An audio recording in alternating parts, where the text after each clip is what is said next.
Yo, what's going on, everybody? Welcome to another episode, another show on the Red Corner. I'm with Clem and Lesta. What's happening, guys? How's it? How's it? Where? Yo, what's good? Bruh, nothing's good, bruh. Nothing's good. Nothing at all, man. Nothing's. We just watched our team get knocked out of the It's FA time to Cup. cook. Yeah. It's time to cook. So no, there's a young backlog of cookings here. There's a backlog of cookings. Let's just set the tone, right? Let's just set the tone. If you weren't involved in the FA Cup fifth round, maybe you can refrain from commenting. I'm joking. This is the worst, bro. When you record straight after an L, like Yeah, it's bad. the worst thing. It's bad. It's Uh, bad. yeah, man. Like you're not United, bro. Like this season, it's almost like I don't even want to analyze it, man. We just all know we're shit, and like I think it's just about getting to the end of the season. Yeah. Yeah. But the problem is, man, the performances aren't getting better. Like we're not trending in any positive direction, man. Or it's like you just want something to hold on to, man. You just want to be something to be like, and then the problem then becomes it's like I don't think it works that way. I don't think you're just going to flip a switch at the end of the season and then next season we come back and we're world beaters. Like Yeah. we're But supposed to start moving. expectations. World beaters is not coming for a couple of seasons, bro. World beaters. Yeah, we okay. we're still just trying to get to average. Yeah, but then also it's like it's not realistic for this team to completely turn around, just between this season and next. Like they need to start, trending towards like being better, or am I thinking about it the wrong way? Because it's like the Normally, progress. yeah. Look, normally I would have said yes, but I think it's just like yeah. There's so many mitigating circumstances right now. I think, bruh. So first of all, yeah, we're crap. I think the big thing is like completely different system with players that are not meant for the system at all. Yeah, Like there's a handful of players, if even, that are smart enough to cope with the system. And then the mid-season thing joined in the busiest part of the season, all sorts of stuff. So for me, that's why I've just been saying. My song has been saying, Brad, the goal of the season is just to survive Operation 41 points. After that, we'll see. But yeah, definitely, in order for that uptick, and I know LG is going to join us just now. I know he's going to agree, disagree, like vehemently with me. But anyways, like for me, right, I know we're going to do a lot of business in the summer. We're going to get rid of a lot of guys. We're going to yeah, bring in a lot of guys. The business that we do will determine what next season will be like. And the preseason as well, the guys being able to learn and yeah, and yeah, practice properly, practice the formation properly, learn the structures and all sorts of stuff. It's not for me gonna be the difference between, I mean, we're 14th now. It's not gonna be yeah, the difference yeah, between 14th and getting into top four. In yeah, fact, next season, I mean, it's hard to predict without having seen the summer window and all that stuff. But yeah. I'm not even expecting top four next season. I'm But expecting. then, but then, but you know what the problem is? I'm beginning to buy into some of this Amorim heat that's kind of floating around now because this is post a really poor performance in a Mm, one-off game. Like this has nothing to do with like where your form has been or whatever. This is just like FA Cup, one of mm. one knockout game, and we're still so poor, man. Like we're still so But poor, there's that And then switch. it's like There's that switch that you wanna flip now again. Now you wanna flip the switch for the FA Cup Yeah, game. no, it's just like you just want to see, like something. You just want to see like some level of like elevation. Yeah, So yeah. because then we can't, so is it fair for us to always divert the conversation to summer business? Because this guy is like he's gonna get into trouble, man. Like You're I'm already gonna cracking. get in trouble. You're Yeah. cracking. You're cracking. I'm not gonna lie. You're Dog, it cracking. doesn't make any sense. It doesn't make any sense You- what's happening, man. You know, but you know why you're cracking? It's It's hard to because see. you and James were wanting to win the Europa League and the FA Cup. That already was unrealistic from the get-go. That was never happening, Okay, right? okay. I hear you. Like hear I you. said, No, Operation 41 points. That's all we can no. aspire to do now. We can Okay, get. no, I Look, hear look. you, I hear you, I So, hear so you. look. The reality is, look, that man, Amarim, he's gonna start next season under pressure. He's going to start. And if by October, November, if things are not looking good, you know, No, but then Amarim we out can't. is gonna be out But in I think full we need force. to. No, but we need to adjust like the whole approach and say, oh, we almost need to forget about the season for Amarim's sake. At the beginning of next season, he needs to be this needs to be a write-off. Everything that's happening now. Otherwise, you don't want to end up having to change managers again in the middle of Yeah, the but season. the thing is, we will, but the media is not gonna forget about it. Yeah, yeah, Ops are not gonna forget about it. So yeah. in fact, we won't even forget about it. There'll be a section of fans that will Yeah. take that approach. Yeah. But I mean, there's already fans calling for Amirim out now. So Yeah, no, I'm seeing the Amarim out talk is starting. bruh. Uh, Yeah, but I mean, our performances are just yeah, it's no, just look, it's crazy. they did. But like, I don't know, man. Like, if you see a lot of the stuff. So first of all, let's look at today, right? Cheeto played. He came on in the second half. Sometime I lost track of what minute he came on. But since he's come on, like our whole thing up until this point has been that, oh no, Rasmus, as much as Rasmus is crap and stuff, but Rasmus is not getting service and all sorts of stuff. Cheeto came on. He's getting the same service that that Rasmus was getting. Why is he getting so many shots? Actual So, shots. so many shots, so many clear-cut chances. Yeah, Look, yeah. so he's young, so we won't kill him for missing some of the chances, whatever. He's young, he's still raw. That's all good. But the fact that the chance creation elevated so dramatically He's after he alive, came yeah. on, he's alive. That already tells you that, yeah. And you see, that's already telling me that, personnel is a big thing, bro. Big thing. Yeah. LG, what's up? Yo, How's it? What's Hey happening, bro? man, what's happening? good. Good. No, you joined us right at the end of Man United season, man. Right on time. You missed it. Clement is cracking.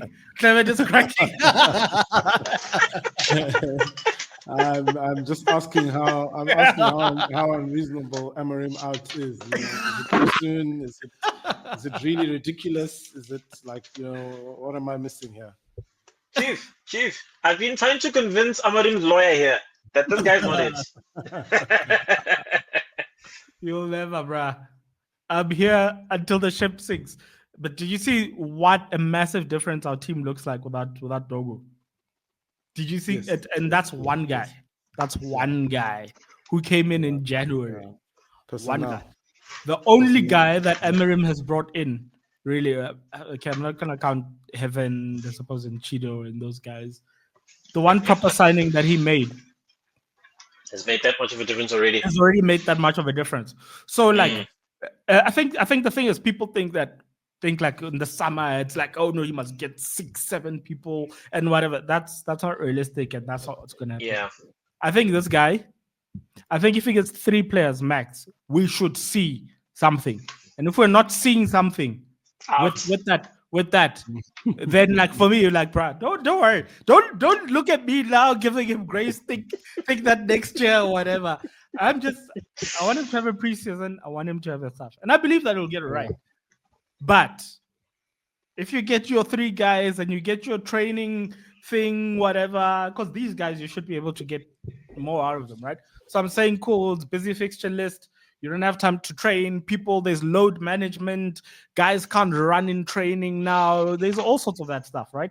So let's just allow him to remove himself from all of those reasons, right? Get a preseason, get the guys to go hard in training, get them their fitness levels up to wherever you think they need to get to, get them, just have your thing. next season, I want to see something. I want to see something.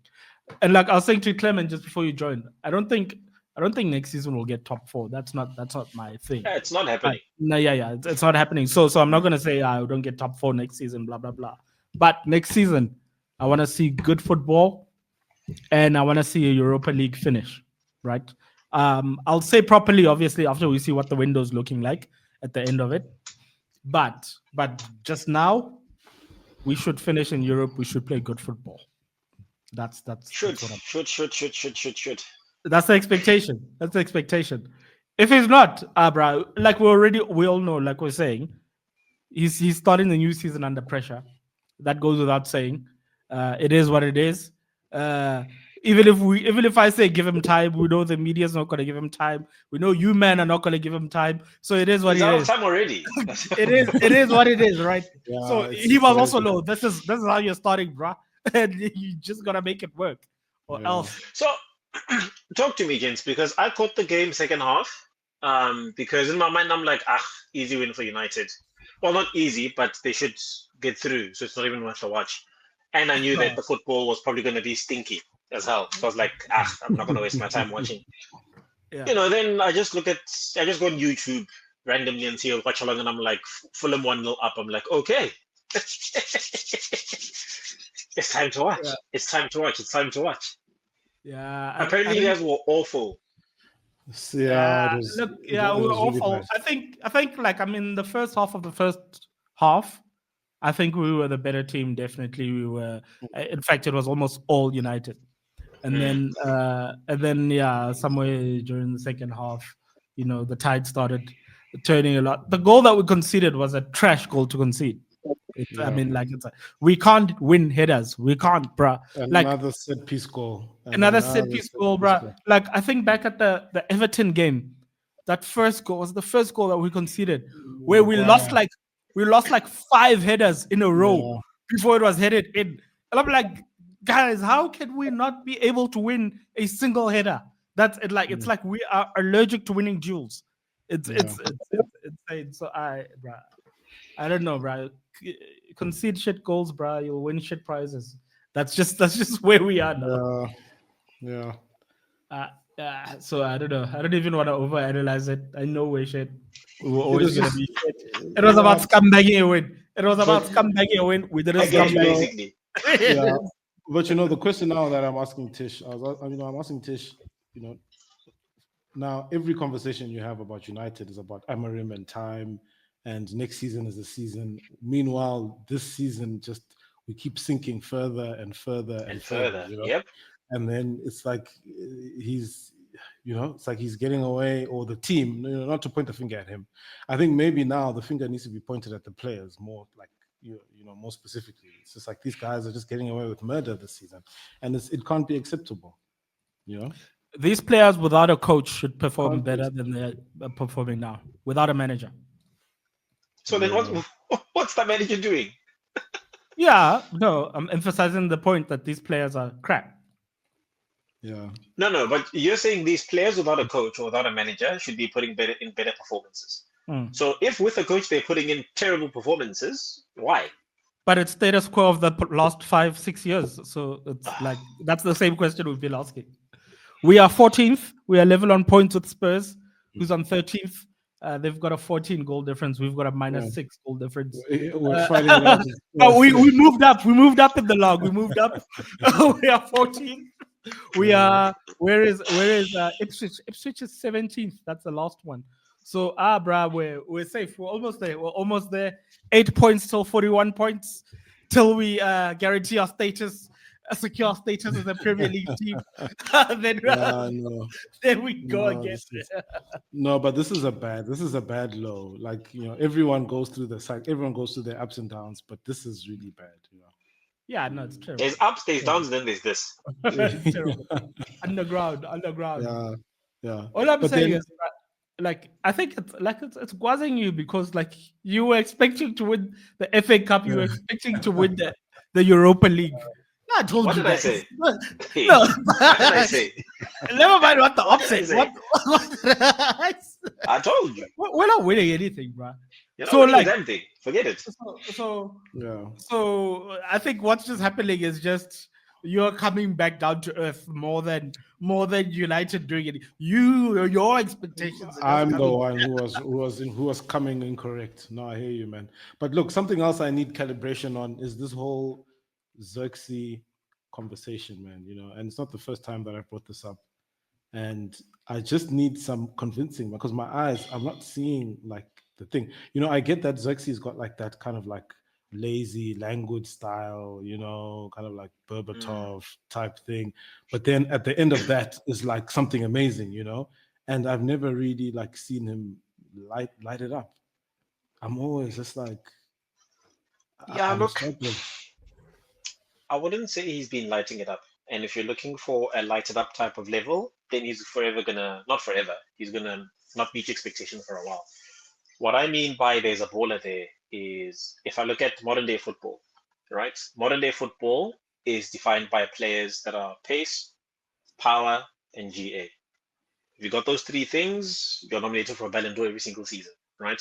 Gone are the days where we value the importance of a first touch, the importance of a man that's difficult to get the ball off of, that you have to foul to get the ball off of, right? Gone are the days where a man can actually play a pass properly. Gone are the days where a man can actually put a player to the floor, and we actually value that, right? I think if you have zero GA, you don't have the pace, you don't have the power, it's almost as if you need to do something extraordinary, right, for the other stuff to not be overlooked. Like for example, you mentioned someone like Berbatov, right? Berbatov is cold. Berbatov is ice cold. You understand? That man's first touch is from heaven. You understand? That man is something else. He can get away with being lazy on the pitch because he's going to pick the right moment, and when the ball gets to his feet, bang, go. No questions about it. Whereas Xerxes, for me, his shooting is not clinical. It's not clear. He wants to pass it in the net the whole time. Someone needs to work on that. Get some more power. Like, put your foot through the ball, basically. Because for me, his hold-up play, good. The fact that he can bring others into play, good. Meaning if he's targeted by the centre-backs, he's not going to be like Erasmus and give you absolutely nothing. He's at least going to drop deep, cancel a few people out, release a pass, relieve some pressure, and actually spread the play and allow you guys to have a lot more options in attack. Whereas with Erasmus, once it gets to him, he's either running onto it and doing nothing, or it's ballooning off of him and he's doing nothing. That's it. Yeah. It feels like Rasmus makes the wrong decision all the time. Every time. Like the thing that you're supposed to do, he does the other thing. Oh my God. Like it's Mourinho used to say about Luke Shaw. He was like, Luke Shaw's a good athlete, but now we're not even sure about that anymore. But like at the time, Good athlete, but terrible player. It was like good athlete, but like I feel like I need to put my brain. If I could put my brain in his head, he'd be a great player. And it feels like the same thing about Rasmus. If that guy just knew how to make decisions correctly, he's got the ingredients.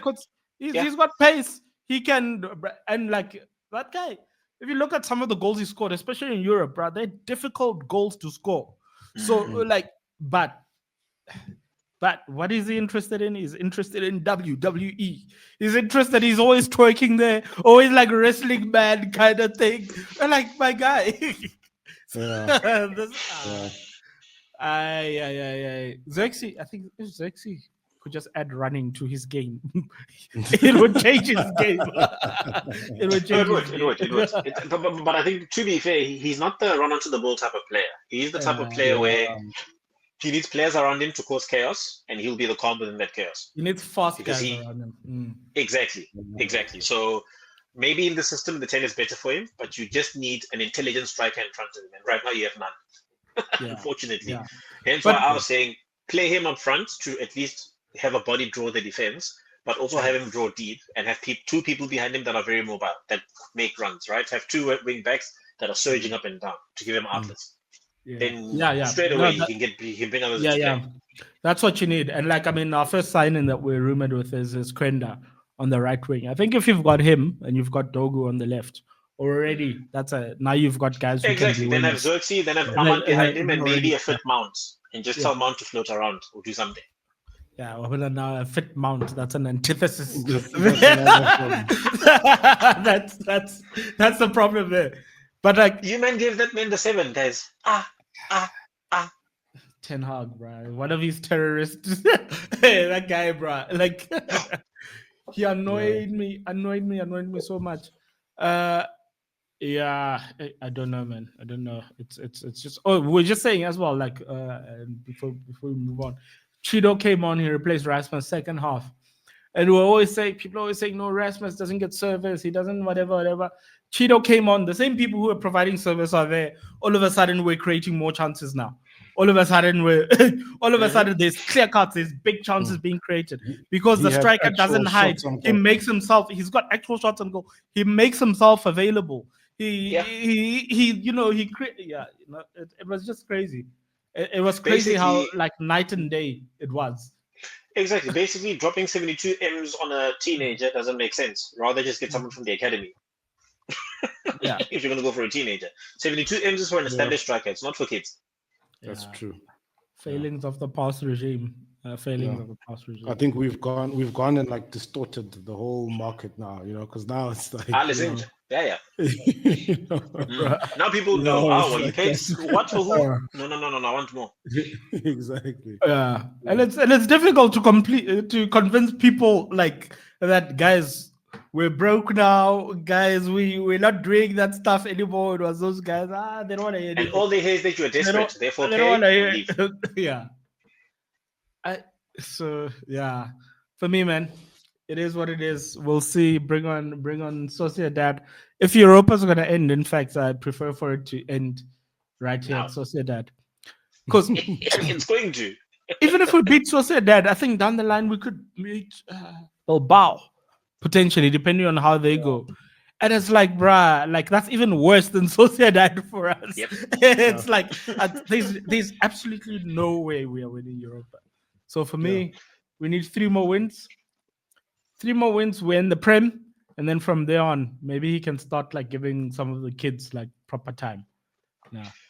Look, the only red flag I would point out at this point, and I've been pointing it out the whole time basically, is I'm a little bit disappointed that he hasn't been able to at least show us a speck of some magic on the current players, despite how bad they are. Normally, when you get a new project manager in, they get at least a squeeze out of the last crop of players before they start spinning them out, whatever the case New may be. manager And I think bounce.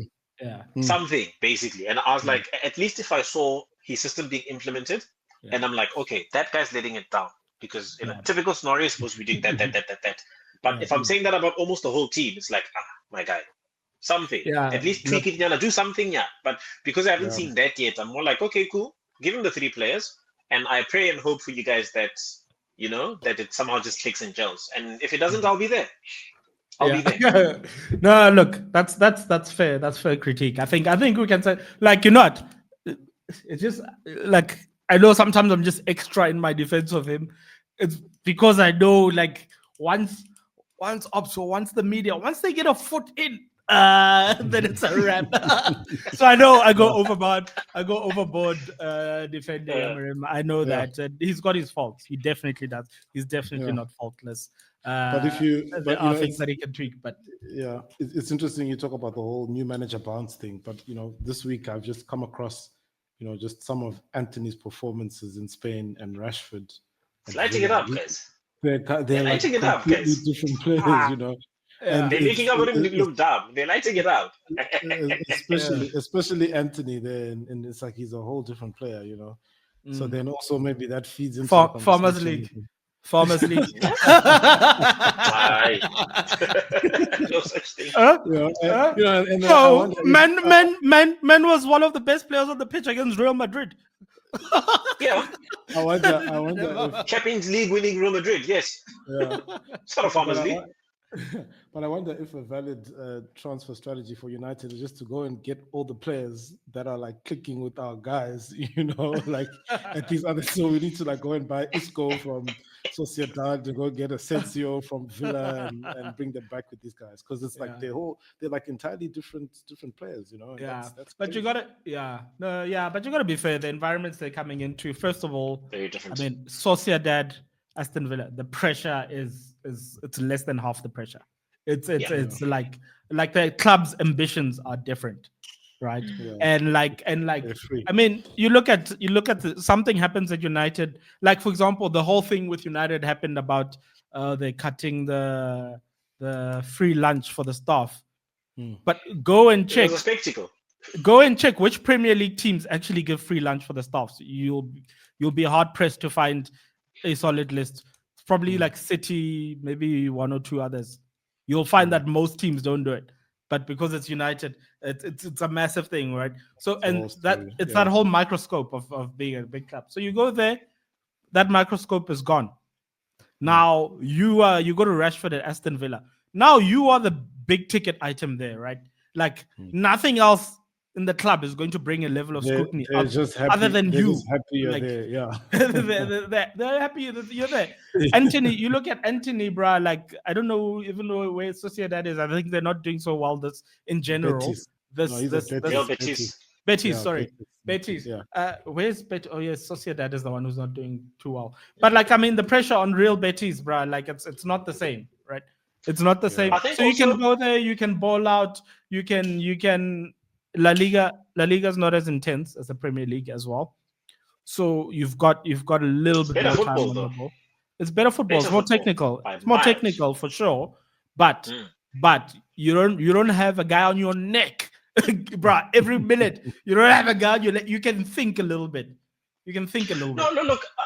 I'll say this. Maybe to give a bit more credit to these other teams. I think for me, more than the pressure is the fact that these guys are going on to loans to teams that are established, right?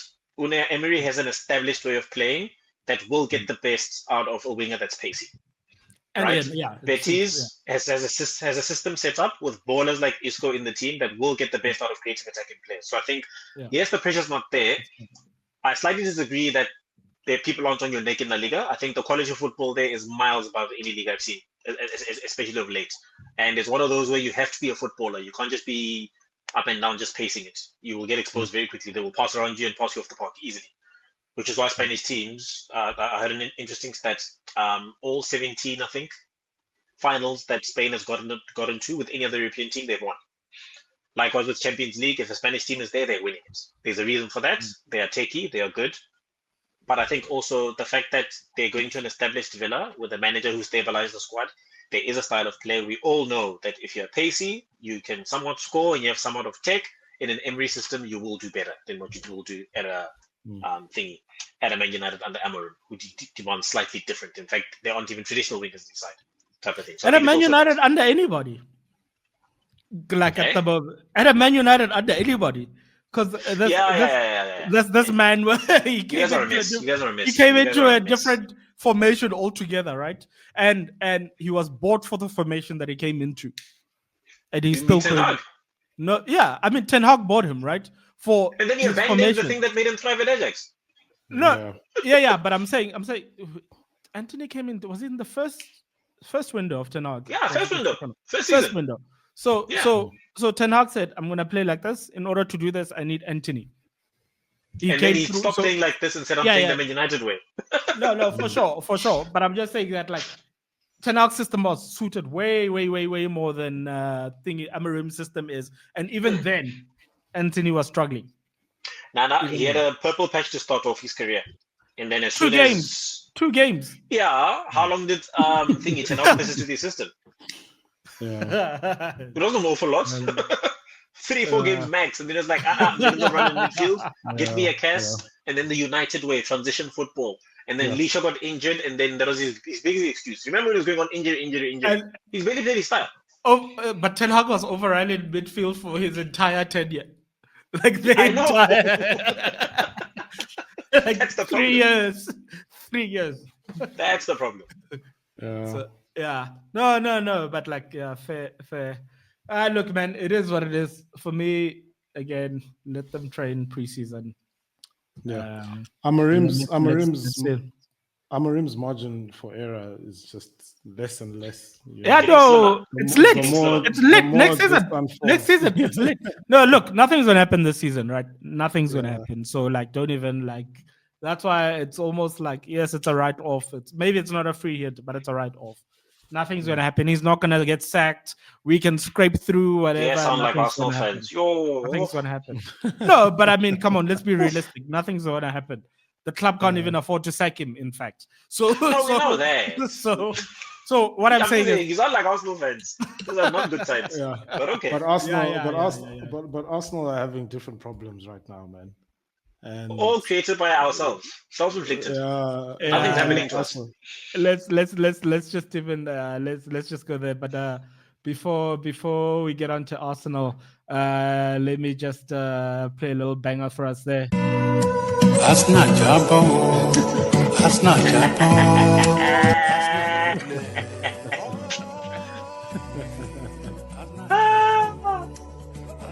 Wow.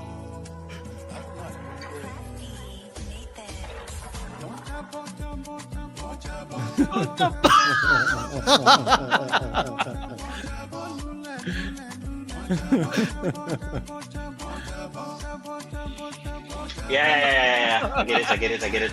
Cut. I'm joking. I need to find my joy somewhere, bro. Like we're in the mud. There's nothing. I'm hating from outside the club. I'm hating from. You know, but with Arsenal, before we even get like into the nitty gritty of things, you know, it's just for me just the disappointment of how they haven't pitched up, man. That's like my only criticism. Like without even getting into any of the specifics of, you know, striker, you know, no strikers, injuries, yada yada. Just like guys, show up, man. You know, it's a title race. You know, like, and these guys have just like literally just refused to like show up, man. Like, I'm really disappointed in Arsenal Football Club, man. Let me give you an interesting stat. You know, How many days on top of the league do you think Liverpool has been this season? I saw, yeah, there was that. I think Tish, you shared that. Thank you. Yeah. You shared that thing, and I was, yeah, and I think the joke was Arsenal there. Where is it? I'm gonna look for it quickly. Days spent on top of the league this season. Well, this is obviously as of at that point in time, so the numbers would have changed a little bit. But Liverpool was 145 days on top. Mm-hmm. Man City spent 41 days on top. Mm-hmm. Brighton spent 7 days on top. Mm-hmm. Man United spent 1 day on top. Arsenal have never been top of the log this entire season. Even early days, even when they had a full squad, like they've never. Let me give you two more stats. Three actually. Our win percentage before Bukayo Saka got injured was 53%. Our win percentage after Bukayo Saka got injured was 55%. Huh. So basically, the whole season we've been winning half our games, at most. Right? Let me give you another one. The points per season that Arsenal are on this season are projected to finish us off at 74 points. Damn. 74. That's nothing. Yeah. That's right. And for all the people that want to blame the injuries, Arsenal are getting more points per game after Bukayo Saka's injury than before.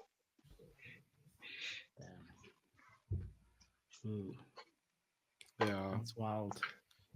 But it's disappointing, man. It's just disappointing to see it. So no, this is not injuries. This is not the refs. It's not the red cards. It's not the penalties. It's not, it's none of that crap. It's very simple. Arsenal fans are specialists at doing this very thing. Other fans do it as well, but papering over cracks, right? We all are familiar with the term root cause analysis, right? When something goes wrong, you don't live in this recency bubble that you've just created because things have been going great for the past month. No, you take your glasses off, put your proper glasses back on, and you find the root cause of what it is that got you into the position that you are in, and you avoid it going forward, right? If you want to be smarter about going at things, and this is just in general, right? This is not just football advice, this is life advice, right? You do what we call a risk assessment. You ask yourself, where are the areas where things could go possibly wrong? What is the likelihood that these places go wrong? And what can I do to prepare as much as possible in the off chance that it goes wrong? And what risk am I willing to take and adapt with and sort of deal with? Right? Normally, the things that can completely tank your plight, you want to make sure that there's some sort of mitigant in place. And things that you're confident that you can deal with and handle, you do nothing. You pretty much accept that if it happens, I'll just roll with the punches. Right?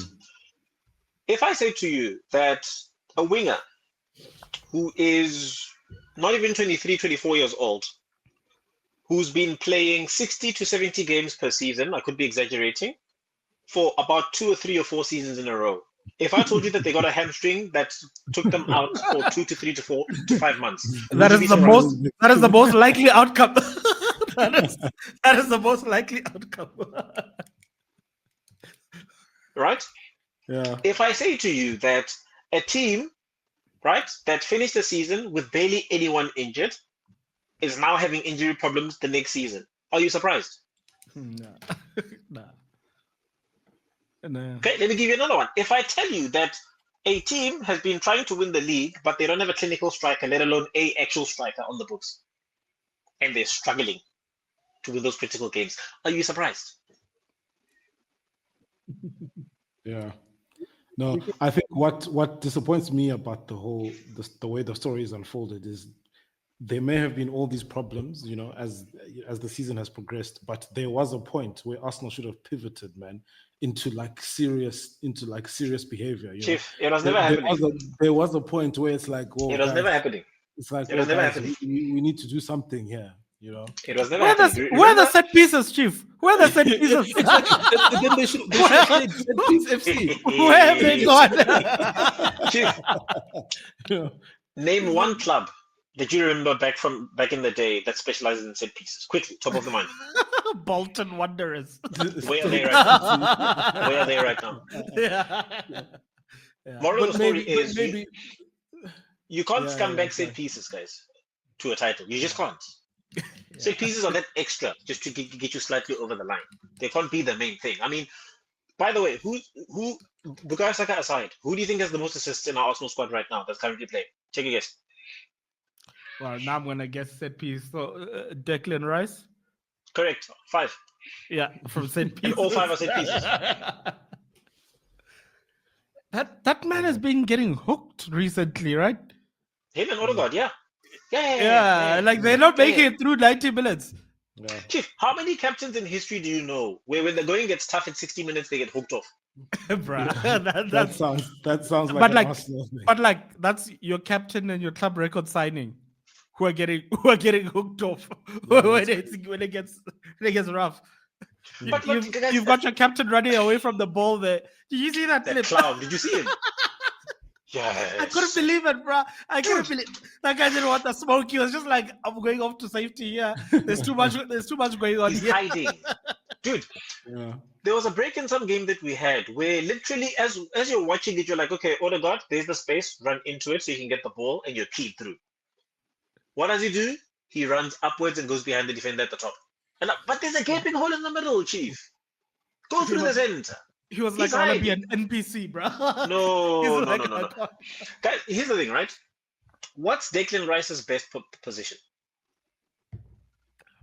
Defensive holding midfielder. Right. In this Arsenal squad, what's his best position? Don't worry, I'll wait. Yeah. I don't think Arteta knows. Corner kicks. So we spend 100 more for corners. Guys, come on. Corner kick specialist. If that's the case, then go to West Ham and go get Ward-Prowse then, rather. Yeah. So then I think there needs to be serious fingers pointed at Arteta because the whole mentality and the mindset. For sure. Man, that's what disappoints me the most. Is like, no man. Dude, I mean, guys, the guy has bought so many left backs, guys. Yeah, you guys have. He spent almost 100 million on just left backs alone, and he's still not happy.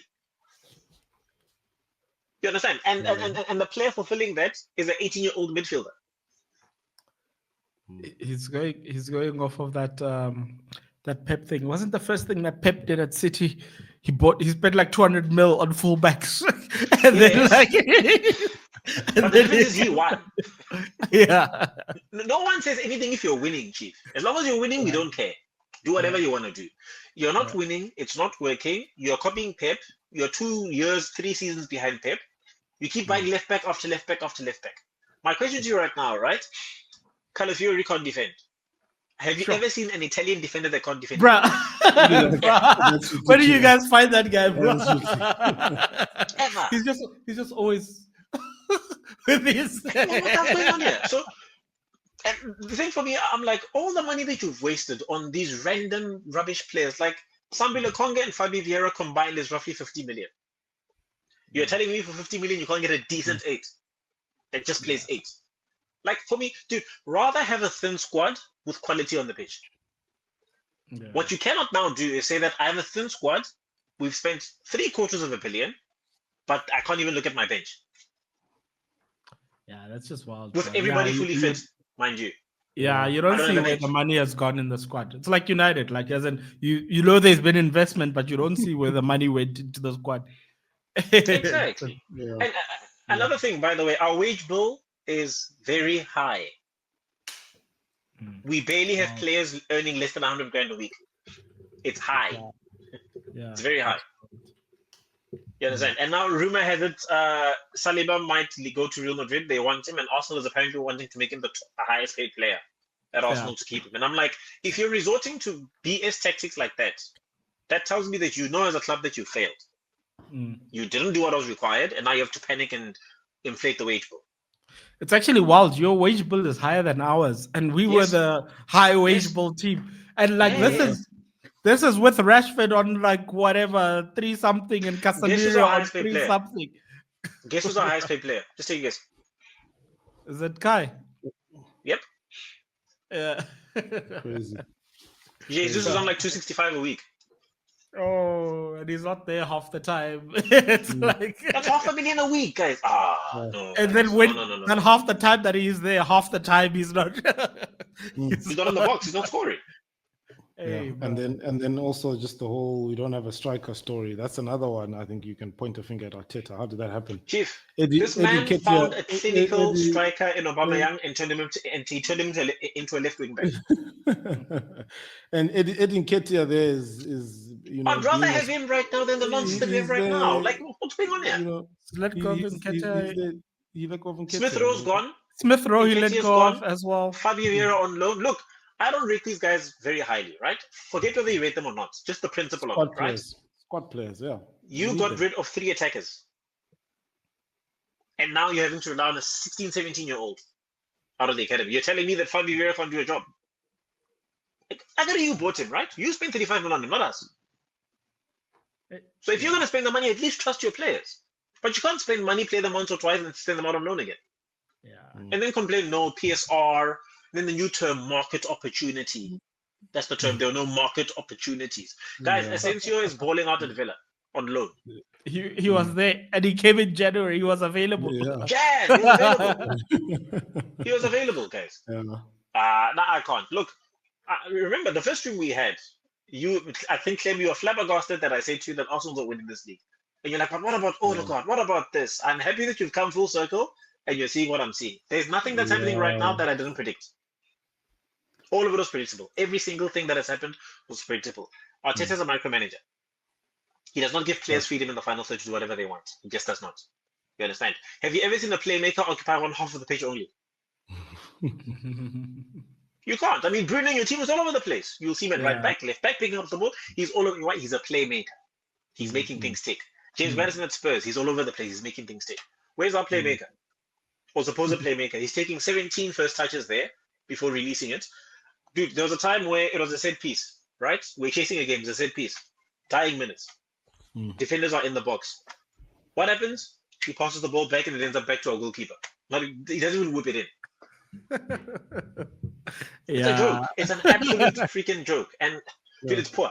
It was all predictable. And right now, our rebuild needs a rebuild. Clem, Odegaard has some Xerxes energy around him. A little bit. He's got some. He's more Xerxes than You Bruno. fooled me. Yeah, Definitely. yeah, Odegaard scammed me, man. Odegaard Yeah, he scammed you. I was not convinced at all. Sorry, guys. I have seen the likes of Bergkamp at my club. I've seen Cesc Fabregas. I've seen Santi Cazorla. I've seen Sami Nasri. I know what a 10 looks like. Do you understand? I know what a 10 is. I've seen Mesut Ozil. Yes, he didn't end his career, created Arsenal, whatever. But there was a game against Leicester, I think, where he had the captain's armband under Emery, and he turned that game around. Like he unlocked the defense. Do you understand? I've seen proper 10s. Odegaard is not a proper 10. In my opinion, take him to the 8, right, and get me a 10. Yeah, Get me a proper 10, because he's not it. Right. And again, stop micromanaging our attacking players. Be of good cheer. Your next game is at Old Trafford, or outside of Europe. so be of good cheer. Yeah. At least your next win is certified. Yeah, but then look. Not necessarily, guys. Not necessarily. But then now that's you make an interesting point where you talk about needing a rebuild, man, and like that's not how rebuilds work. Right. You know, like we need 5 players now, minimum. Circle. We need 5 players. But it's like rebuilds need to go full circle, and Arsenal were like Thank this you. close. Arsenal were like this close, man. This They backed him. One thing Arteta can't say is that they never backed me. That guy. There are fans that are blaming the board. They are fans blaming the board, saying the board should have just spent more in Jan. I'm like, no. 750 million in 5 years. No. You better make it work. Coach your way out of it. Do you know that Arteta gets paid more than double what Carlo Ancelotti gets paid? Really? Oh, that's crazy. Bruh. I can't. Because I think he's on his 3rd contract, Arteta. Yep. And he's sitting in press conferences saying rubbish like, a team having the type of injuries that we have, with as many red cards as we have, we're supposed to be mid-table. So as far as I'm concerned, we're having a great season. Something along those lines. That's the rubbish that he's saying now. Yeah. No. The other thing about, Arsenal is, they were the closest kind of team to Liverpool. And you also look at Liverpool and you think, look, these guys aren't playing as well as they could be. But also just the point of, I don't think Slot signed any players when he came. Yes, sir. That's it. I think he just jumped in and he just steered the ship, man. And it's like, but Arteta, he's a coach. Like Arteta, He's an experienced manager. He's a coach. And and the good thing that he's done is he slowed Liverpool down. So they won't get as many injuries as they were getting under Klopp. They'll be able to go the longer while. Salah is at a different level. Salah was already brilliant. He's on a different level altogether. Next level. But all of a sudden, there's been a lot of these conversations about comparisons of Salah with like the greats. People are really putting him in that league. It's numbers, guys. Let's pause. It's numbers. Numbers. Come on. Yeah, and I don't know about that. I don't know if Salah in a crap team. He's like No. The thing is, Salah's not carrying this team. I've heard a debate online sometime where people are saying Salah's carrying the team. SouthAfrica's carried Arsenal. Thierry Henry carried Arsenal to the latter part of his career. You understand? Van Persie carried Arsenal in that 2010-11 season before we gave him to you guys and flipping gave you the league.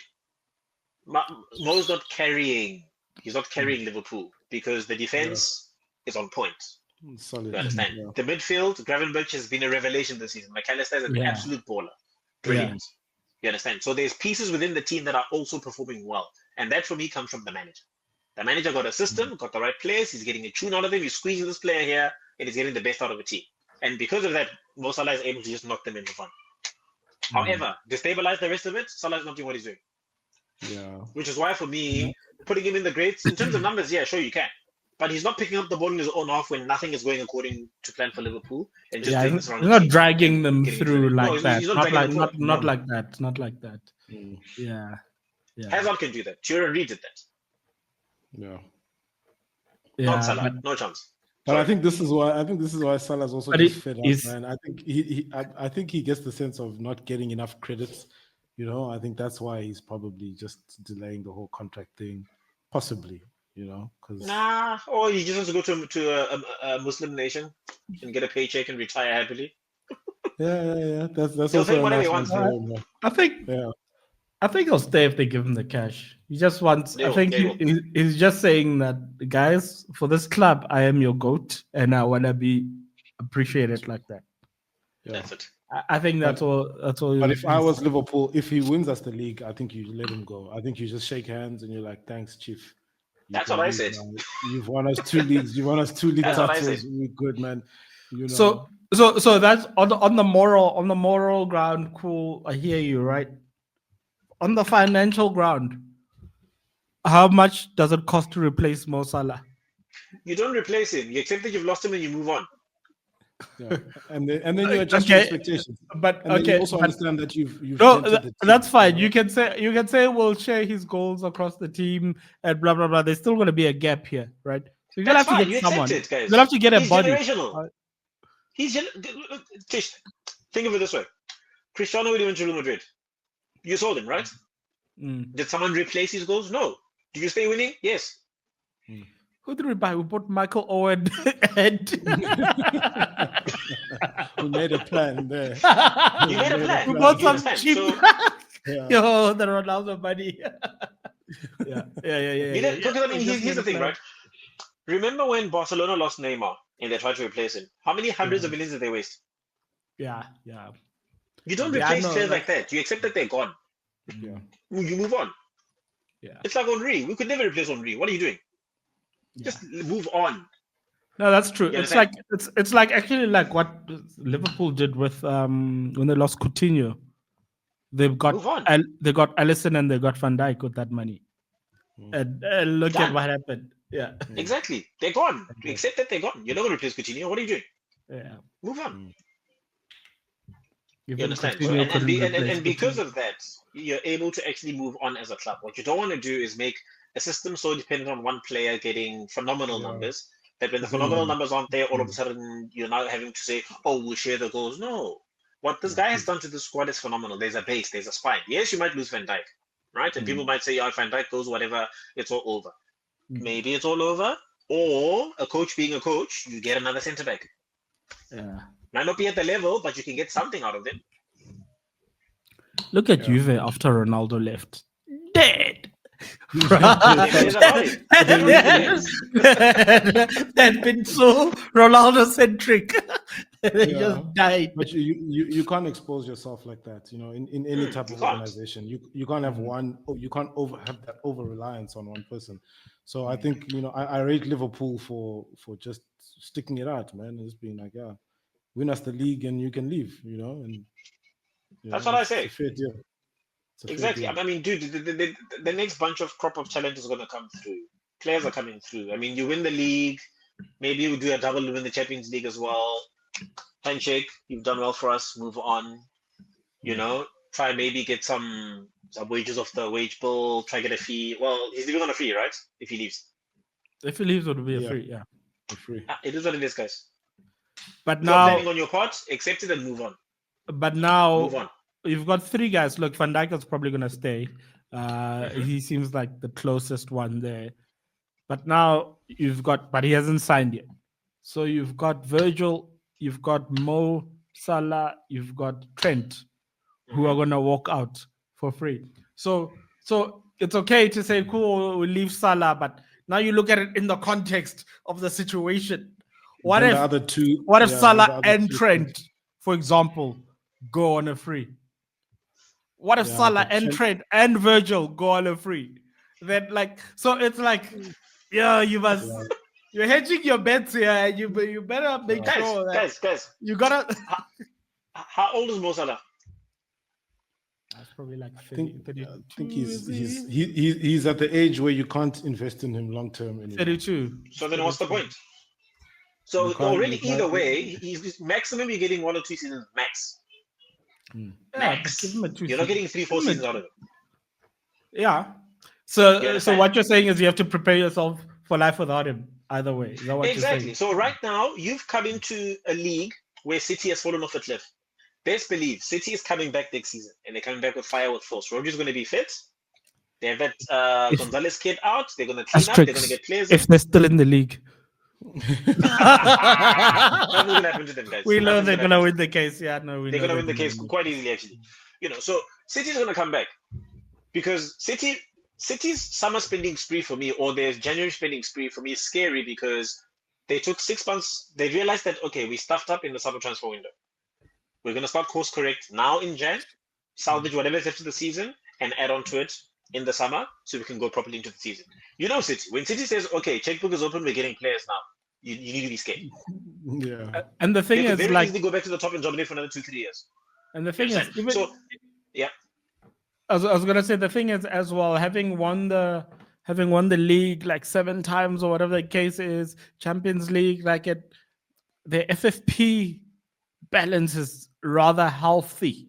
Like they can spend. They Yes. can spend. Yeah. So You understand? And Mamouche looks quality already. yeah. Quality signing.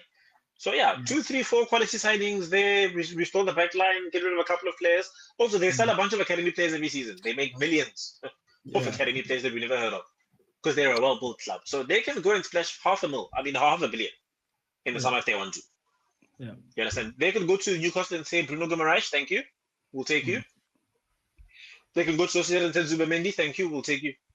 They can do whatever they want almost. Yeah. And if they do that and they go back to the top now imagine you're a Liverpool, you do that, right? Say you get Salah to stay and you get Van Dijk to stay.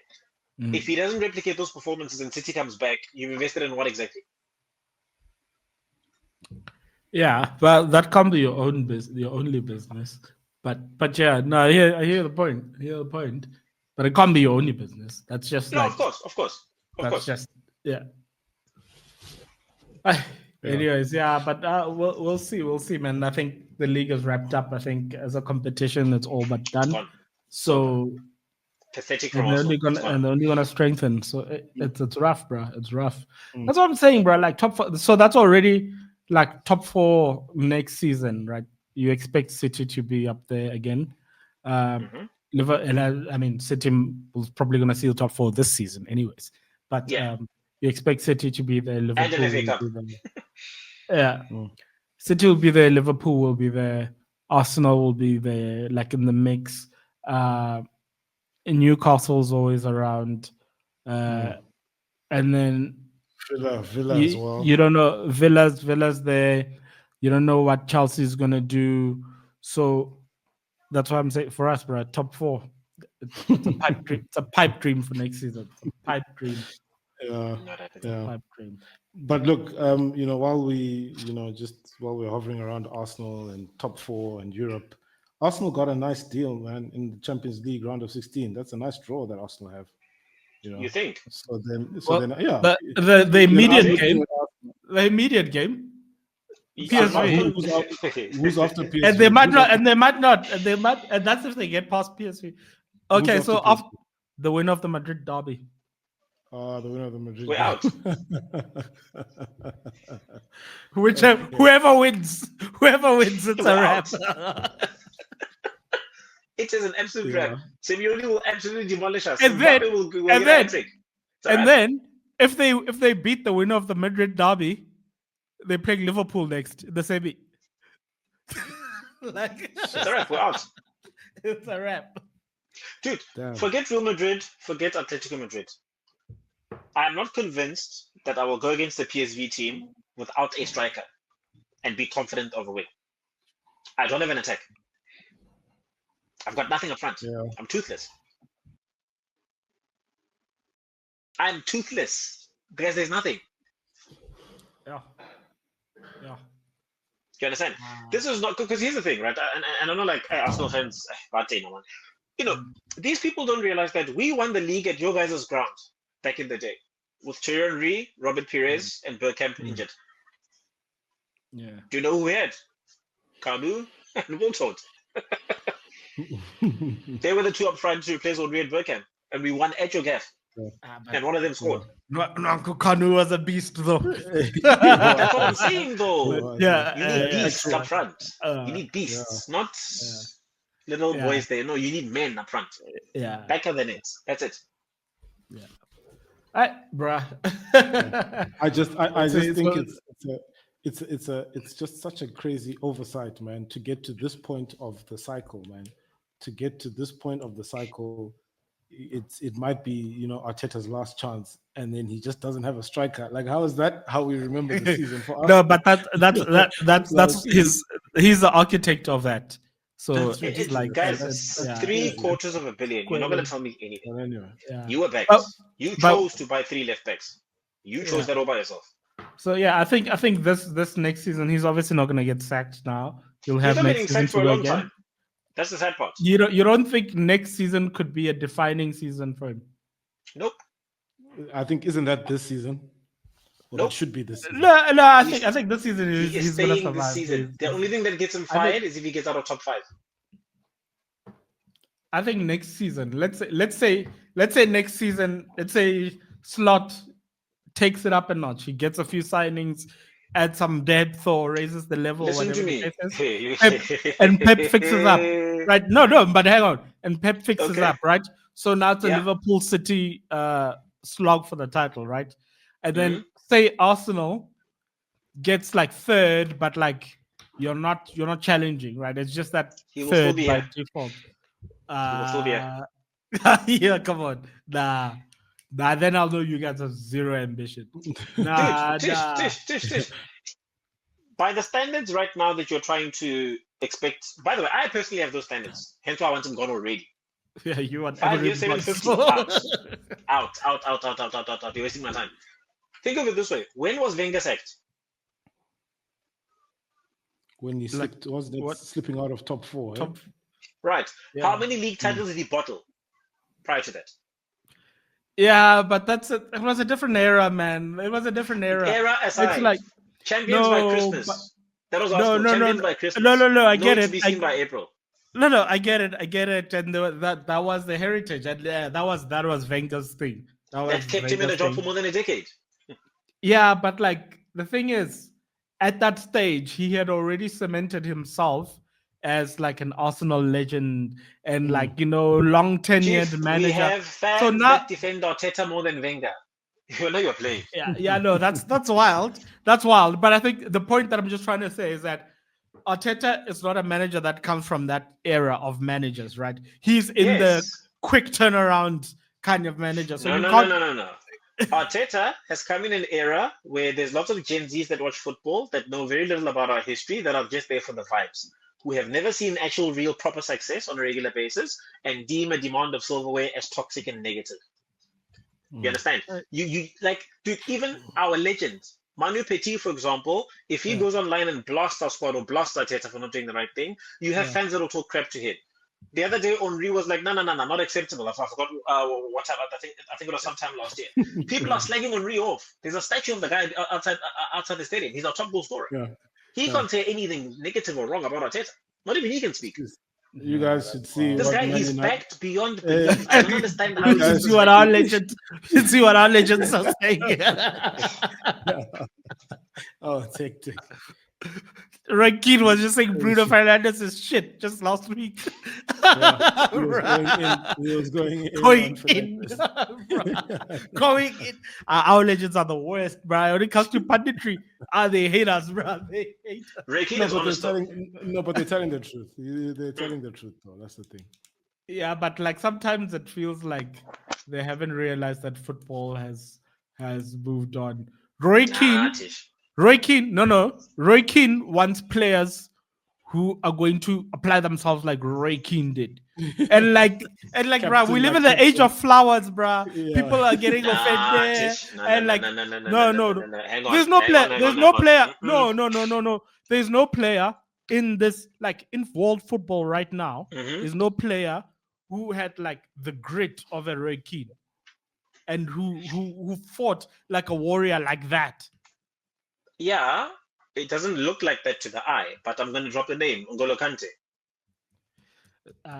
He's not. I don't even consider him a modern player. Where is he? Al Nassr is he even playing these days? I'm saying No, it's because right he's old now, now. obviously. He's left, right? I'm saying no, but I'm saying now. We're talking about now, right? I think Roy Keane's issue with a lot of Man United players is, he calls them a bunch of babies, it's at least fight for the badge, run. Basics, just get the basics right. And remember, dude, I remember some legends put it why this it's way, not right? the manager. This is why it's not the manager. This is why. Listen, two things can be true at once.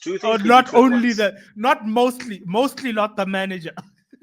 Chief, whether it's mostly, whether it's partly, whether it's whatever what it is, you get dealt a card, you do the best with it. If you're not playing your best hand, out. That's my philosophy. Anyway, Not I even think without a it's preseason. That's wild. That is wild. some You go- legend was you pay a saying, release clause. dude, You don't give it a preseason. You don't give him a preseason. don't That's care. wild. Turn down the job then. Turn down the job then. So the legend was saying is that it pisses them off to watch the nonsense that they're watching, because the reason why some of these players earn the money that they earn and have the prestige that they've had is because they've earned it off of the backs of the likes of the Beckhams, the class of '94. 100%. They got United to this level. 100%. They're the reason why these guys are getting the money that They're they getting are. the wages that they, 100%. Exactly. You're earning wages off of our backs, and you can't even run. Yeah. Oh, what? Yeah. You can't run. Yeah. Ten Hag, Never mind Ten a Hag- tackle. Never mind. Dude, at least just run. At least foul the guy and get a red card. Do something. Yeah. Run. I think. Did you see the story? Ten Hag was coming out talking about how these players don't take criticism. He's like, that's the problem. Yeah. He says I can't discipline them the same way. He was like, in my day, bruh, people would come, they'll tell you shit. Like now, it's like players doing something and you want to say something to him, but you can't because it's gonna hurt his feelings and blah blah blah. Like, these are the players that we're dealing with. Yeah. I saw a crazy stat, Chelsea, and Chelsea. we'll do a look ahead at the week ahead. But I just saw a crazy stat, right? Where was it? It said that Chido. Let me get it. Let me not butcher the stat. Statman Dave. It said that Chido, right, had 3 big chances in 52 minutes today. No, 3 big chances in 52 minutes today. Our friend Rasmus, he has 3 big chances in 22 games.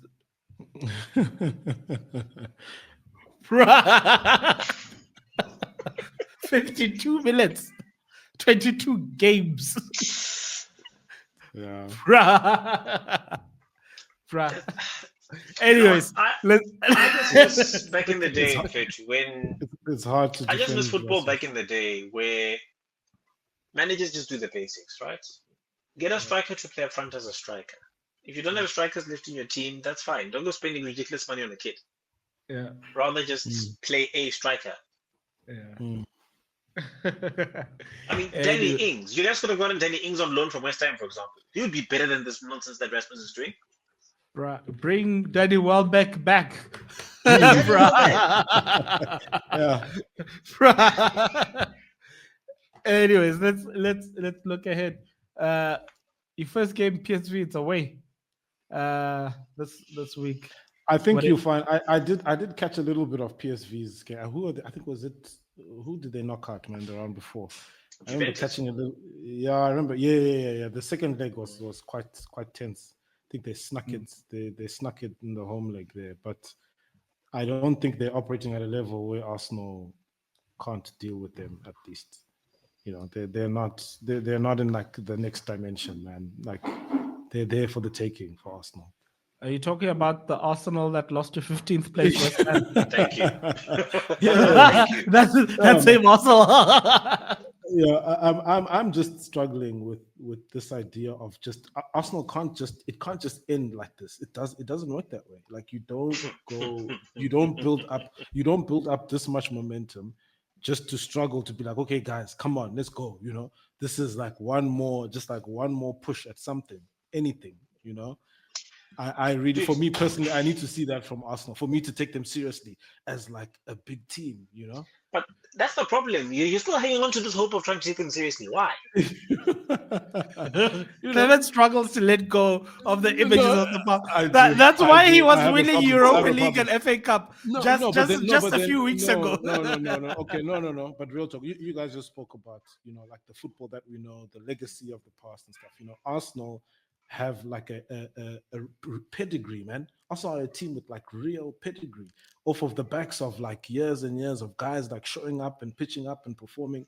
And then it's like, no, that's the least you expect from them, man. It's like, guys, come on, you know, this is who you are, man. You're a big team. Like, act like it. Yeah, but when it comes to Europe, it's also know? football heritage, right? That's a pedigree says we've never won in Europe. So Exactly. what's gonna change now? Crap. Okay. No, I think I One must just, final, one I must just forget semi-final, about us. getting embarrassed 8-2 on aggregate, 8-1 on aggregate against Bayern twice in a row. Chief, I think it's I been long must in the forget Champions League. I must forget about Arsenal, man. I think I'm the problem here. Look, Dude, the thing is, I'm toothless. You understand? Telling me that the prospect of eating a pear is an easy prospect is fine. But if I say to you the same pear with no front teeth, now try eat the pear. Yeah. It's not as easy now, anymore now, is it?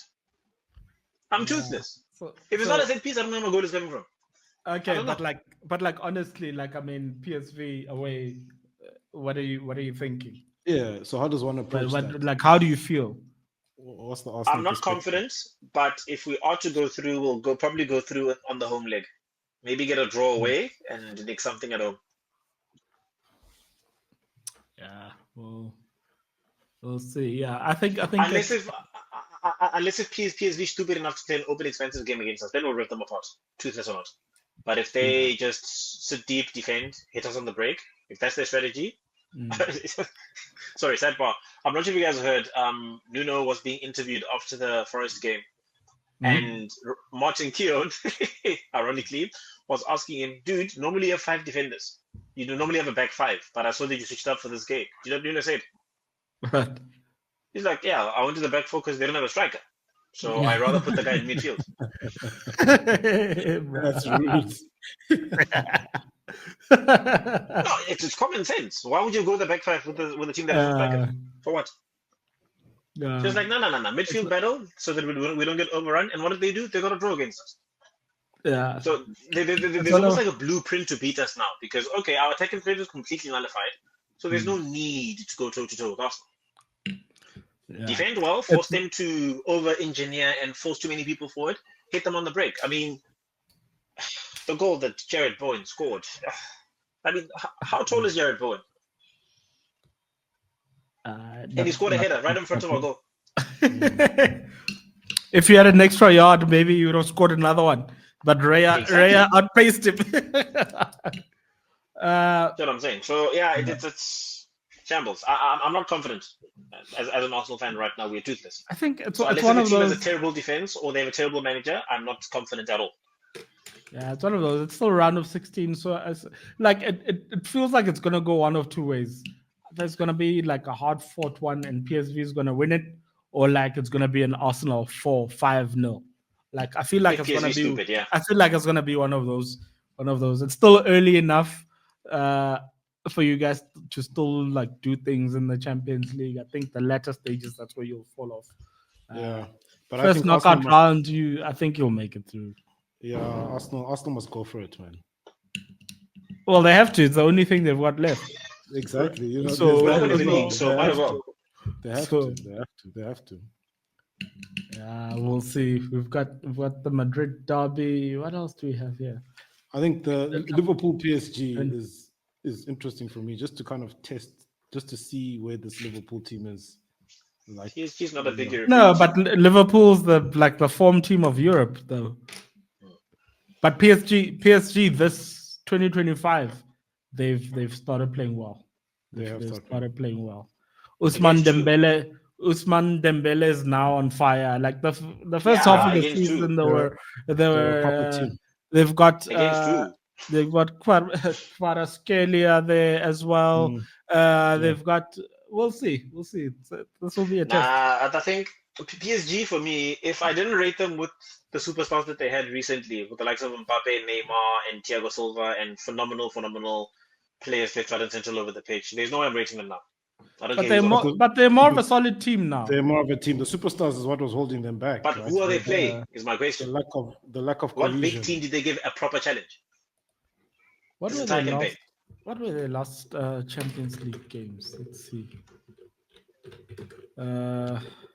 They had to go in like the play-in round. Yeah, the playoffs. They had to go into the playoffs because they started it like quite terribly. Brest was having a very good season, and then I think did PSG win 10-0 on aggregate. So it's like, guys, come on. You beat Brest, and I'm supposed to believe that you're a... No, come on. Oh yeah, you Who guys they played PSG. You guys beat PSG earlier on. At the Exactly. If beginning, Arsenal's beating PSG, that right there, you tell everything you need to know. No, but that's when they were still crap though. They beat. No, I'm going too far. We'll see. But I think, obviously, everybody expects Liverpool to make it through the tie. I think that goes without saying. It might be an entertaining tie at best, but at best, yeah. But Liverpool's going through. I think that's. Yep. That's. So we'll see. But okay, cool. Madrid derby, Atleti Madrid. It's gonna be fire. It depends on which. Depends on which Real Madrid comes through. Because I think, Champions League Madrid always. Because I think if you just have a look at it on form, I think Atleti is gonna win, right? But Real Madrid have that thing, man.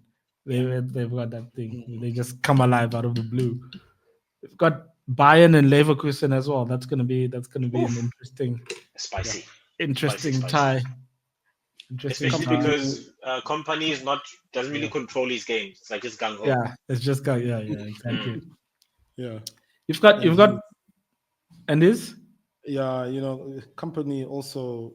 First of all, how did he get the job at Bayern Munich? Right, he still needs to show us when you're 15th choice, bro. He still needs to show us something.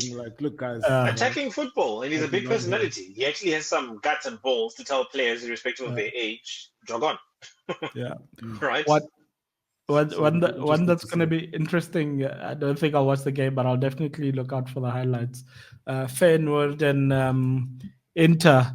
Our boy Van Persie is coaching Feyenoord. So let's see how he does against Inter. Yes. Inter's going through. Yeah, no, definitely. Inter's much better. It's not even a question. But it'll just be interesting to see what his vibe is as a manager. What your vibe is. Cap Brugge and Villa will be an interesting one as well. Yeah, that'll be interesting. That'll be interesting. Yeah. But anyways, let's move on to the big boys here. Euro Thursday night football. Sociedad, we're away in San Sebastian. Loss. We beat Sociedad this season, right? Was it this? Was it this season? Yeah. It was either this season or last season, but it's good for United to start away there, because obviously our away form or our performances away are much better than the performance. But we need to seal the tie away then, because otherwise we're getting knocked out at home. we know home. We know home is the place where we come in to throw in the towel. You will see against Sociedad what I mean by Spanish teams and level of football there. They're going to play off the park. Yeah, we'll see. They didn't off the park. They didn't this season. And they're having a trash season as well. We'll see. Dogo's at least back for that game. Can we beat them? Yes, of course we can beat them. Will we beat them? Will we beat anyone really? So that's sort of where we are. But I think this is where our Europa League comes in. I think this is the week that this is that terrible week in the season where everything just comes crashing down. Everything falls apart. And then on top of that, then we play Arsenal next. And then I think it's just going to be the week of doom. I am not confident against you guys, by the way. Have you seen us? Who's scoring? You guys. I could ask you the same question. Who's scoring? Bruno Fernandes. He's gonna come clutch. Give him a set piece, get him through on goal for 2 seconds. He's gonna come clutch. Okay, so he can actually finish. He can slap the ball in. So if the question for Arsenal is about strikers, what's Trossard been up to? Because he's playing like trash. He's next in line after the main guys.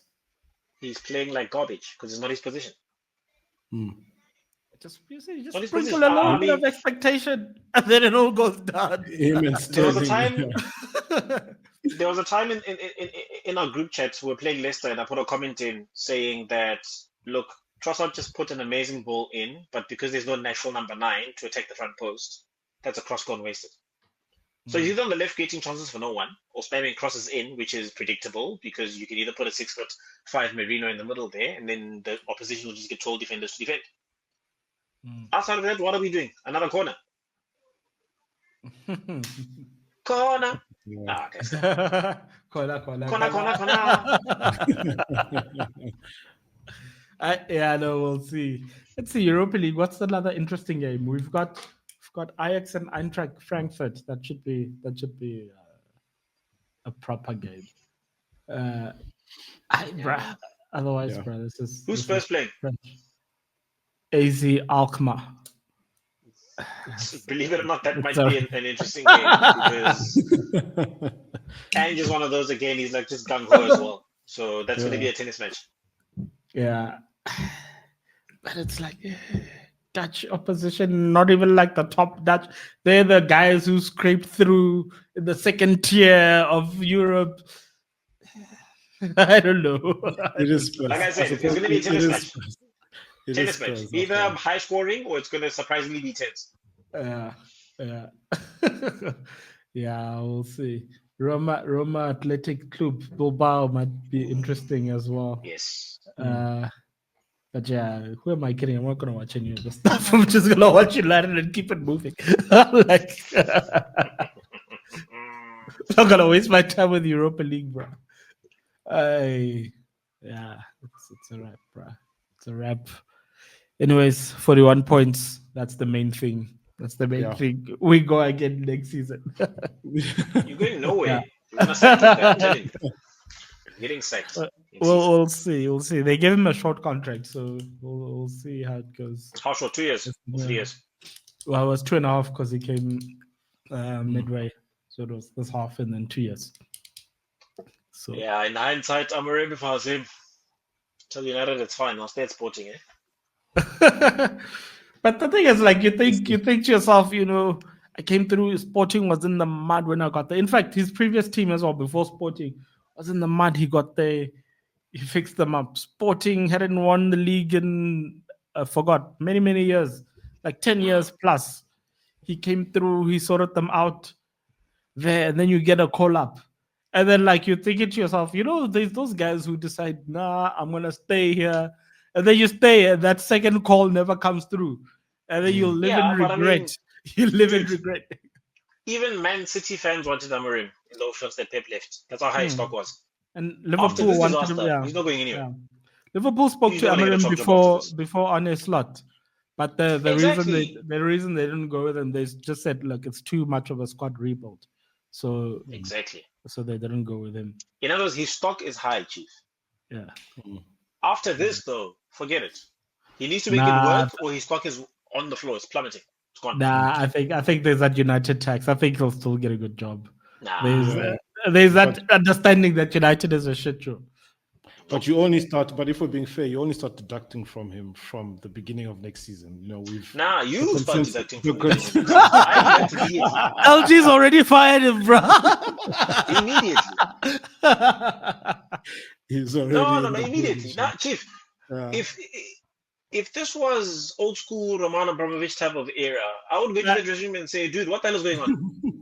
Why can't you get a tune out of these players? What's going on? Did I make the wrong hire with you? What's going on? What's missing? What's going on? Yeah, but my system, whatever. So the only way you can play the system, you can't get points otherwise. So if your system doesn't work, so if I give you 10 players and your system doesn't work, what? I fire you then. But I get it, you don't know the chance that they would have had with him was that I think in fact he alluded to it in one of his presses that the board has told me that like stick to your vision. This is what, because the whole thing with the new owners as well, though, like we want to change the game model at United, change the way we're playing. And I expect that if we fire Amorim, we'll get a coach who plays not too dissimilar. It might be a little bit more. It might be a little bit. 3 at the back. 3 at the back is United's DNA going forward. They did say they want to change it. So they haven't said what it is, but they've got Amorim there. They did say that they want to change to a more possession-based.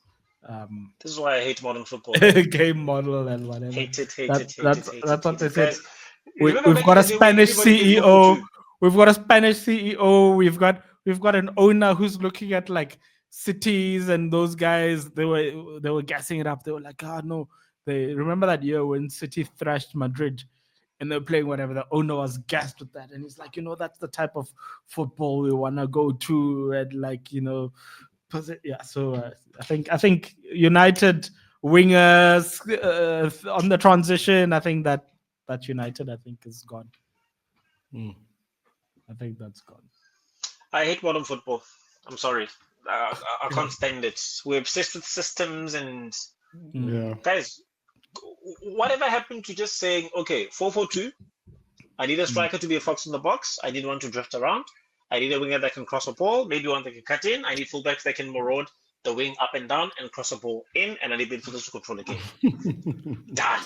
Because we're in the age of tacticals. We're in the age of tacticals. We're in the age of YouTube videos and breakdowns. Funny enough, there's a new thing that's coming out now, or a trend. It's called organized chaos. And all these system-based styles are struggling to adapt to it, because it's basically a thing where I'm not going to keep a set anything. All I'm going to do is have strikers here, just chaos, organized chaos. Teach players just to move around all over the place, and it confuses the crap out of these system plays. And again, dude, we're never going to produce another Ronaldinho. We're not going to produce another Messi. That's why I hate it. Do you understand? I do not like it. That's the problem. I don't like it. But also we're not producing ballers, we're producing robots. Yeah. But also the Premier League seems like it's moving back to pace and power. It's slowly. Because Forest has no business being up there in the league, and they're up there. Yeah. You have the likes of Unai Emery, who's keeping it old school. Yeah, you understand? Cool. Striker, shoulder of the last defender, make the run. Simple. Yeah. You've got Newcastle there. You've got no. Bournemouth, yeah. Look at Newcastle, bruh. Work hard, run. You get a killer up front. That's simple. A winger to get a ball in. A winger to get the ball in and score. Yeah. Finish. Simple. That's it. Yeah. Why must we complicate with all these systems? No, the wingers must hug the touchline, the fullbacks must invert, but this one must invert. Now we're arguing about what's happening on the pitch, and it's like we're watching different things, and we're arguing about whose fault things are. Football used to be so simple, bro. Left backs that are telling can't defend. It's like, okay, guys, come on. I don't like it. I don't like it at all. Take me back to the good old days where a striker puts the ball in the back of the net. That's their main thing. A defender defends. That's their main thing. That's all I can pass it out at the back. Bollocks. Can you defend? Can you intercept play? Can you read danger? Can you deal with it first? Even like just as dribble and pass. Even just as a striker, bro, you didn't have to worry that much about link-up play and like, bro, just bang it in, bro. Just banging it in. It's like I remember hearing who's this? There was a Mateus Tel. He's giving an interview. And they asked him the difference between Harry Kane and Lewandowski. And he's like, look, Harry Kane is the type of player where he brings everybody into the team, or whatever. But Lewandowski apparently was one of those where you better give him the ball. Otherwise, it's going to kick off when the game is done. Yeah. He demands it. He's like, I'm making a run. You see it, I guess. Don't logging on the ball and dribble unnecessarily. Get the ball in. I want the ball. I want to score. Don't waste my time. I want to score. What are you doing lollygagging there? Busy beating 4 men. I want to score. Get it in. He demands it. He absolutely demands it. Give me the ball. Yeah. And what did they do? They dominated. Lewandowski is breaking records left, right, and center. Why? He's a clinical striker that can finish. Yes, he's complete. Yes, he can pass. Yes, he can do all these things. However, at the end of the day, I mean, there was a time where I think he scored 5 goals in a record amount of time in one game. Yeah. Like literally in less than a half, he scored 5 goals. Why? Give me the ball. And he's still doing that. He's still pulling those moves now at Barca. And how old is he? His goal scoring hasn't gone off. Exactly. And again, Barcelona is normally known for tiki taka. What's the coach Hansi Flick going to get them to do? Guys, it's very simple. Be controlled, be organized. Yes, keep possession, whatever the case may be. However, I need to get the ball forward as soon as possible because I want to score. Yeah. I want to score. What else am I doing with the ball? I want to score. Yeah. So let's get there and score. Yeah. But gents, hey, it's been a week. It's been a couple of weeks. I'm just glad you guys are sharing in my pain this week. It's not just me. Just glad. Where like I'm at the stage where like a United L, like it doesn't even like I'm But numb. that's not okay. I'm Yeah, numb. but that's not okay. That's no way to live, man. Is that he's already dead. He's already dead. Yeah, we'll try again next season. Right now, bro, 41 points. Chance. All right, I'll see you cheers, around. man. Guys, Cheers like, out. subscribe, share, comment, all that stuff, bruh. We need it because clearly things on the pitch, things on the pitch are not working, bruh. Oh, wait. Shut up. Cheers, gents.